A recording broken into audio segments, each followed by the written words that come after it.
too. They will all be here for you on Comics TV, Comics TV, Comics TV,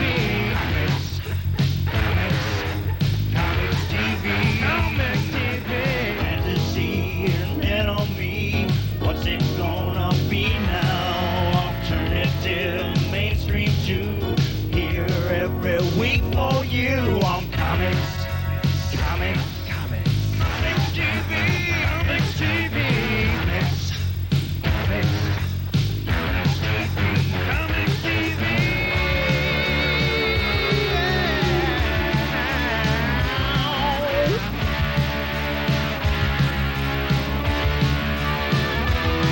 Hi, and welcome to Comics TV. We're your weekly guide to the entire comic book universe. I'm Steve Przybyla. And I'm Mike Rizzo. Each and every week, we bring you the greatest in comic book information. What kind of information? Everything you got to know about comic books, we're there and we know it.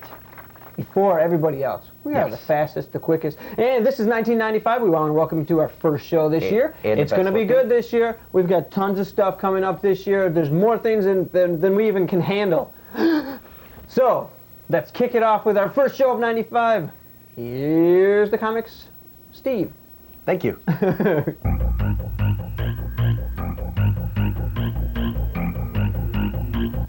For my first review this week on the mainstreams, I'm going with Azrael, #1, $1.95 from DC Comics. Dennis O'Neil is the writer, Barry Kitson is the artist, and James Pasco is the inker. Gene Paul Valley is having nightmares about killing Batman, but will he become crazy and go nuts before he actually gets to kill him? Oh, I sense another good storyline here. Well, the story of this one was good. The artwork was very good. The action level was excellent. The realism was excellent. The humor, you got to read this because it's very funny, because Gene Paul Valley does not understand what is going on. He's having flashbacks. He gets a fight with these gang members. He pictures Batman coming at him. Really well. The interest level was very, very good. Target audience, I'd have to say with Batman fans, Azrael fans, or first-time buyers. My overall grade on this one is a good. And for my second review, I'm going with Angela, #1 from Image. Neil Gaiman is the writer, Greg Capullo is the artist, and Todd Broker is the inker. Angela gets herself in trouble being set up for hunting with no license and is sentenced to death, so her sisters enlist Spawn for help. The story in this one was excellent, the art was excellent, the interest level was excellent, the action level was very good, realism very good, humor was good, target audience, Spawn readers, and I'll tell you what, it'll be Angela readers pretty soon. This book was drawn on an adult and a kid's different style, because the two different ways kids will look at it. Older kids will look at it as eroticism, younger kids will look at it like a new superhero. It's really cool. Angela, I think if you ever seen a girl that looked like her in real life, I think you'd go after her. Plus, there's a little extra special at the end. It shows you how Toy Biz makes all their toys up. Todd Toys, they show you how all the Spawn dolls and everything was printed and painted up in Spawn Alley. It was really cool. This book was a knockout. For my last book this week, I'm going with Punisher War Journal #75 from Marvel. Alan Grant and Chuck Dixon are the writers, and Koblish and Company are the inkers. Story is about the Punisher War Journal diary that Frank Castle wrote falls into the hands of Heathen, who is a drug lord and he's trying to run all of the United States. But it's considered a fake, and there is 5 of them out there. Lynn Michaels, the female Punisher who everybody voted in, has the only original, and she wants to destroy it. She doesn't want it to fall into anybody's hands. Now, the story of this one was good. The art was absolutely fabulous. Lynn Michaels is gorgeous in this book. The interest level was poor to good, because if you're not a Punisher follower, you're not going to like it. The action level was excellent. The realism was excellent. Humor was poor. Really wasn't any humor in it. Target audience in this one, I'd have to go with Punisher fans only. And my overall grade on this one is a good to very good. And that's it for the mainstream reviews this week.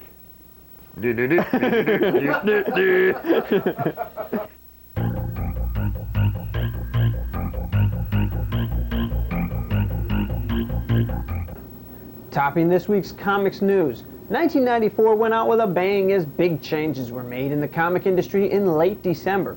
Starting off with Marvel Entertainment Group Incorporated, they announced on December 28, 1994 that it had acquired the distribution operation of Superhero Enterprises Incorporated, which does business as Heroes World Distribution Company of Randolph, New Jersey. Now, Heroes World distributes comics, cards, and related items from Maine to Virginia. It will be expanded under the new ownership to provide national and international distribution to comic book retailers. What does this mean to the comic book industry? Well, Heroes World is one of the larger distributors behind Capital City and Diamond. Marvel, the largest comic book publisher in North America, will now be providing books to its competitors to sell.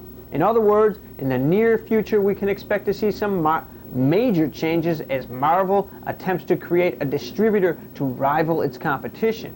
In essence, this will eliminate the middleman and could provide better service to retailers, possibly with better price margins. We will have to wait and see what Marvel does as it continues to purchase different portions of the industry, now owning a distributor, a card company, a toy company, and other media-related companies. In the other major news, at the end of 1994, Valiant Comics will undergo some major changes. Starting with the renaming. Owned by Acclaim Entertainment, Valiant Comics will now be known as Acclaim Comics. With separate imprints, these will be Valiant, the Superhero Universe, Windjammer, the creator-owned line, and Armada, the new imprint which will feature licensed properties. In March, Valiant will reinvent itself with Birthquake, a refocusing of its comics. Valiant underwent a complete inside restructuring to change many ideas people felt were hampering. The companies such as House Style, where all the books seem to look the same, you know, what you look at. To change that, they've hired some of the industry's top talents for long contracts to bring the artists back. These books include Archer and Armstrong, Harbinger, Hardcore, Ray and the Future Force, Secret Weapons, Geomancer, and several others. Valiant plans on concentrating on just 10 titles, but releasing 8 of those titles bi-weekly. This is an attempt to keep up with the Supermans and Spider-Mans that have different titles released every week. All the Valiant books will retail for $2.25 or $2.50 per issue. Under the new Windjammer imprint will be several books we spoke of a few weeks back, including Bar Sinister and Star Slayer by Mike Grell. Under the Armada imprint, Acclaim has what may be a major project for them. Acclaim has attained exclusive rights from Wizard of the Coast, Inc. to create comic books based on the hit trading card game Magic the Gathering. Acclaim will publish 2 monthly series, Magic the Gathering, The Shadow Mage, and Ice Age, a Magic the Gathering miniseries. These will debut in March. Selling over 500 million cards in little over a year, Magic the Gathering has become a worldwide phenomenon. This could be the boost that Acclaim needed to get their products over that hump. Lastly, on the Acclaim Comics front, they have announced an agreement with Fleer Entertainment Group to produce a line of cards based on their Valiant comic book characters. Based on the recent comic book card slump and the cost of card packs going upwards from $3.99, Valiant would be wise to hold off on this until their revamped line has reached a new stage. We wish them luck with their new changes and hope that Valiant can once again gain the market share it has lost over the past 2 years. And that's it for the comics news this week.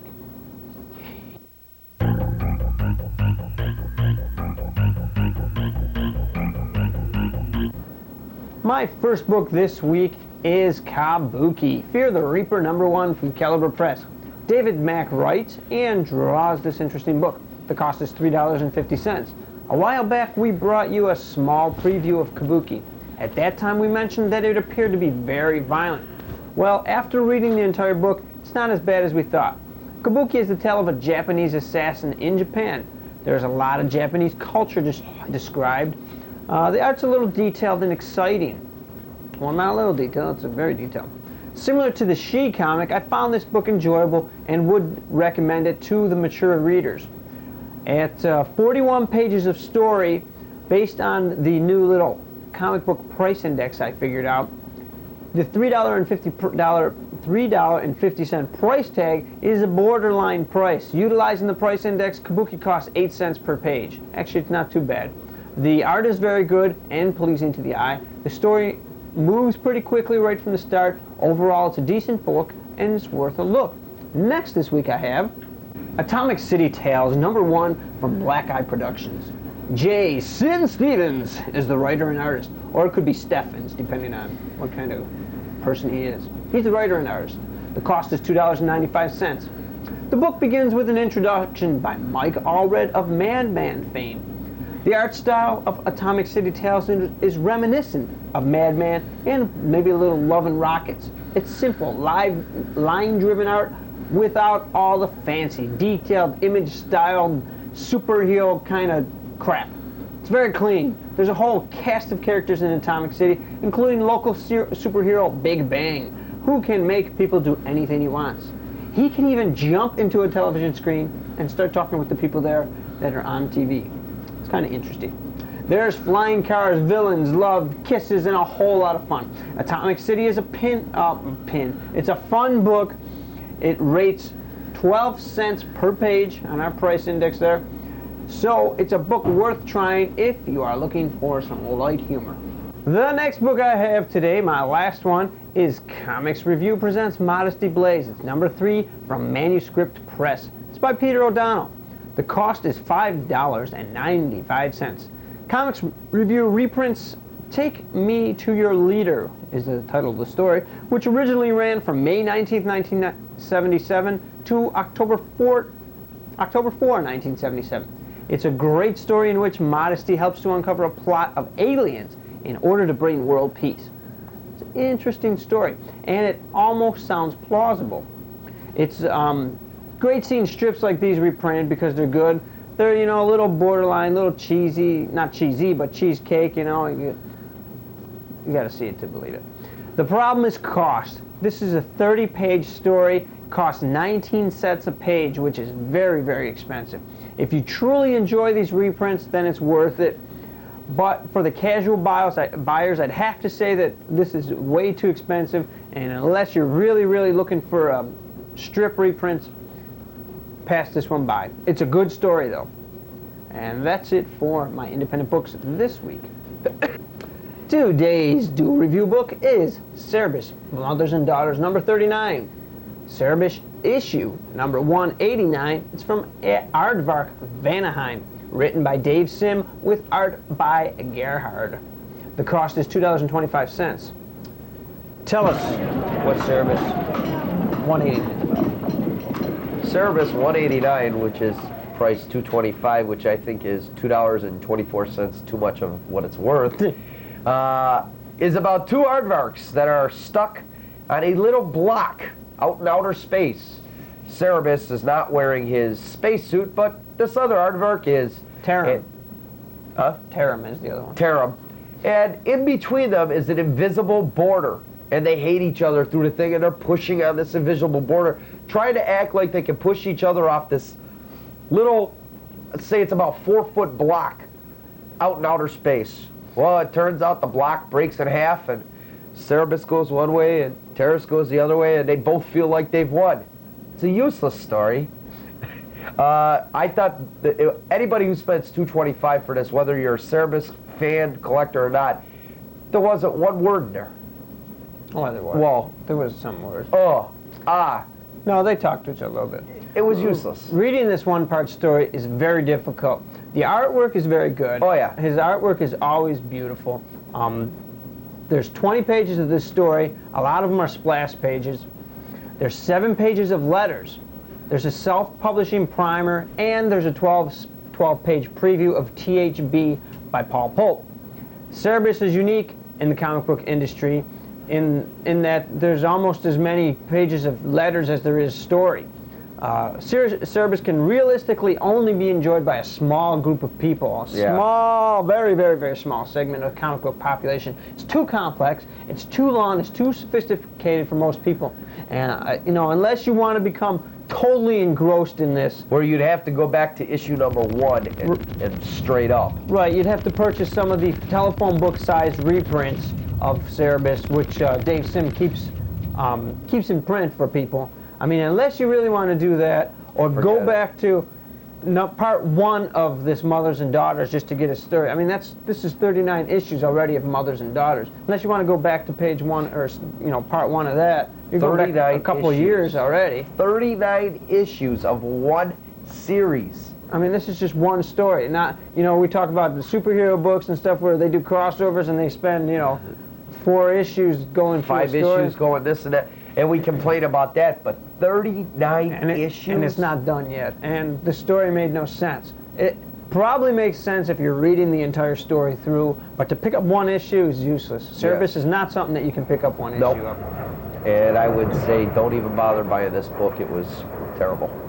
Basically, I gotta say the same thing. Unless you want to go through and, you know, read from day 1 or from issue 1 of Mothers and Daughters or issue 1 of Cerebus, it's not something to pick up. Yeah, I agree. So, that's it on Dual Review this week. Okay, got my 30-second mini comic review. Derek Wayne Jackson's Strapped. It's number 0. It's an ash can. It's from Gothic Images Studios. It's by Derek Wayne Jackson. Strapped is a vigilante, not unlike any of the other ones you've seen around. The drawings are mediocre. The pinups in the book are very good because they're by different artists. Jackson's art is not that good. His facial expressions are pretty crappy, in other words. I would pass on this book. Now, we have an interview. Straight from New York City, we're going to go visit our friend Lauren, and she took us to a store in New York City where she did an interview with Pete Miele from Trapman Comics and Dave Arneson, and they were in New York City. So let's fly to New York. We're here today at Dragon's Den Comics in Yonkers, New York, with Peter J. Miele, creator of Trapman, and Dave Arneson, creator of Dungeons & Dragons, and the just-released Trapman game. Pete, what made you want to create Trapman and the Trapman universe? Well, I've been writing all my life, just since I was a kid. And I've been turned down a lot of times. But I got a lot of encouragement from the story that I wrote about Trapman. And we started with a little radio program. And I get some help from Hofstra University in Long Island. And they put me on a national channel. As a matter of fact, they put me on hundreds of national channels. And one day, a fellow called me up and he said, did you write Trapman? I says, yeah.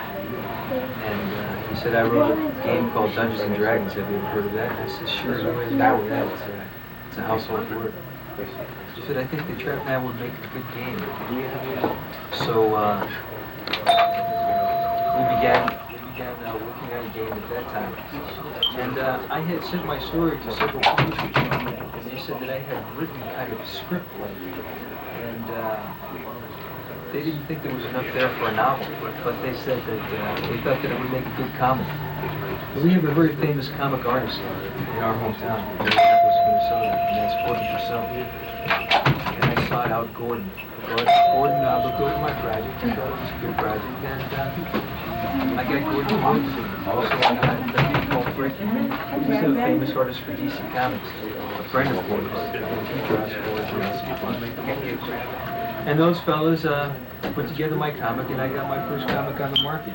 And it was successful. And right after that, we began the Trapman game with all the commercial guys. And that's how it works. Well, what made you want to write this originally? What was in you that made you want to write this story?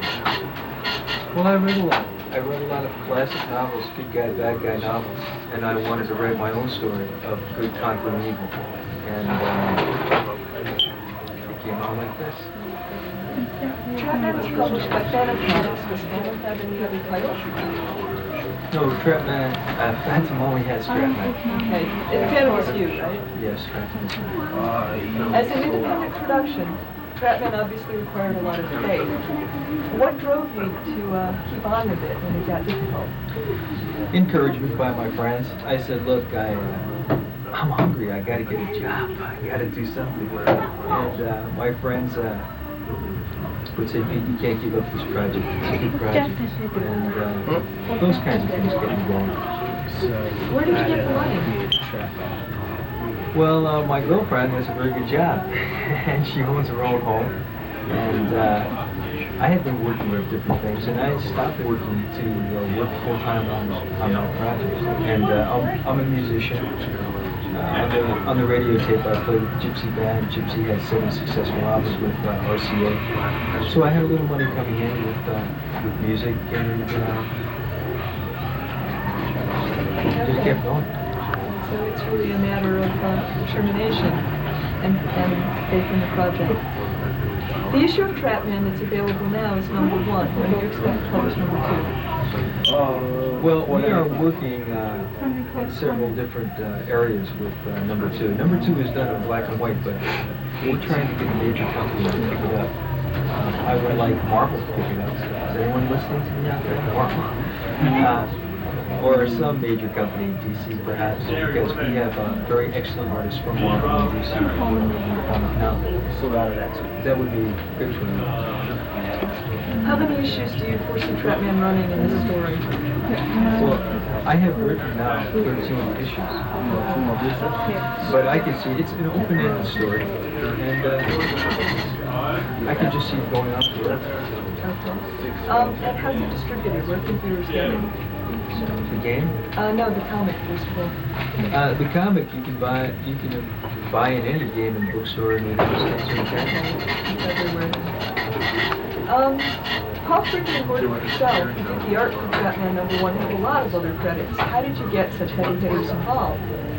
Well, Gordon and I live in the same town, and so does Paul. We live in Minneapolis, Minnesota.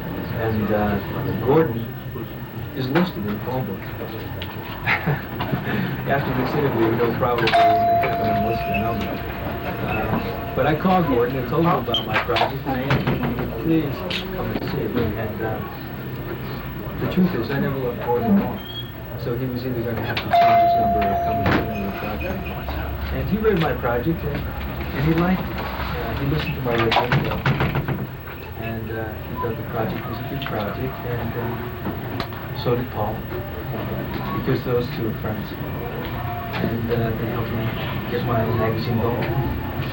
You're pursuing Trapman in a variety of forms. Can you tell me about some of the other ones besides the book and the radio program? Well, we have music. I'm a musician, and I play piano and guitar, and I sing. And Gypsy Band has a new album coming out called 20 Years Ago Today that they're playing one of my songs. It's called The Theme from Trapman. And we have little figures now put up by Fortress Figures, the same folks that do the figures for Dungeons and Dragons. And now we have a diversity of games coming on. Dave is doing a couple of more solo adventures and a role-playing game. And we have a script for the movies that was done by Bill Seal, who was written for Quincy, helped create the Jeopardy Game Show, helped create the Richard Simmons Show. He's written the Hardy Boys stories on television. And we have a couple of movie companies that we do. So, if you see me selling cars in another year, then you'll know that these particular cars are available. Hopefully, I can sell you. Why so many forms? Well, fortunately, I have a number of different talents. I can write, play guitar, piano, sing, and I have to be good in those fields. I'm trying to take off in all those fields. And Dave thinks that the story that I've written will make a good game.